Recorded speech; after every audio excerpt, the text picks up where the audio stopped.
Investigations into the incident appear to have hit a dead end. Well, police say although the incident was captured on CCTV, the scene is too dark due to lack of street lighting. In other words, the footage captured by cameras installed under the 15 billion shilling in surveillance project is of little value because it is difficult to ascertain the identity of the man who carried the explosives. Our reporter Hassan Mugambi is live at the scene. Hassan, what can you tell us in terms of updates? Has the lighting improved from what you've seen?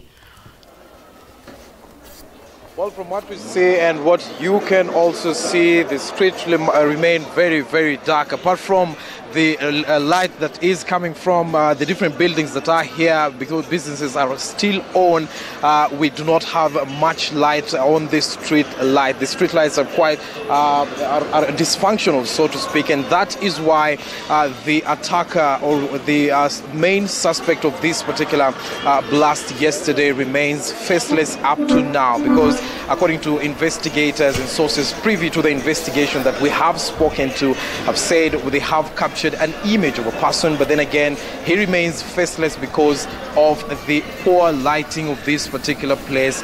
Were it not for the the poor lighting, we would be having a face of a person that is mentioned as a suspect or a person of interest in this particular investigation. But then again, much as the activities have bounced back to normal here, if my cameraman William can just pan towards this other end of the road, we're seeing hawkers literally using their phones to shine light to the shoes that they are hawking here in the streets, meaning that there's zero light, as you can see, and that has really proven a hindrance to the investigation that is going on. Apart from the statements recorded by the two people who are injured in that particular blast, that is the trolley puller who really did get injuries in his leg out of pulling that particular baggage that had the explosion, and the book vendor who usually has a stand over right over there. We do not have much that has been recorded by people who are eyewitnesses or people who got to see that. But then again, also the officers who are continuing with this investigation say they have also worked hand in hand with the buildings across here to sort of try and see whether the surveillance system of the buildings captured an image of this particular person, and also even whether the surveillance system that is in the stage where this person is said to have alighted a public service vehicle before handing the luggage to the trolley puller is there, so that we can see really who is this particular attacker. But then again, Jeff and Vicky, it remains we have a faceless attacker, so to speak, so far. Dead end is what the investigation looks like it has reached. Hassan, let me ask you real quick. It looks like business as usual barely 24 hours after that blast. Is there a security presence behind you? Do you feel or do you see any security officers back there? Because we can't see it from here.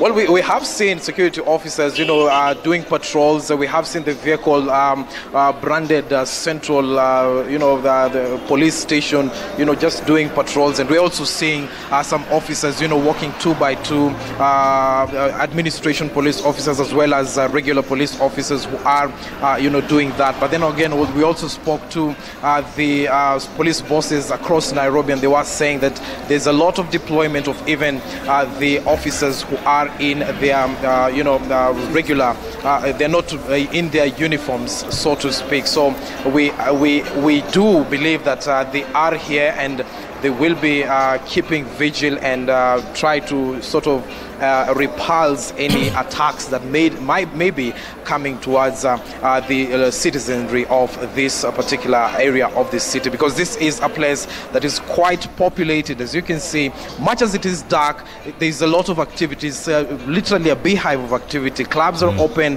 eateries are open, as well as hawkers on the streets, and Kenyans just trying to make their way home from different places in the city here, because this also houses a very or rather stands a very busy bus terminal, so to speak.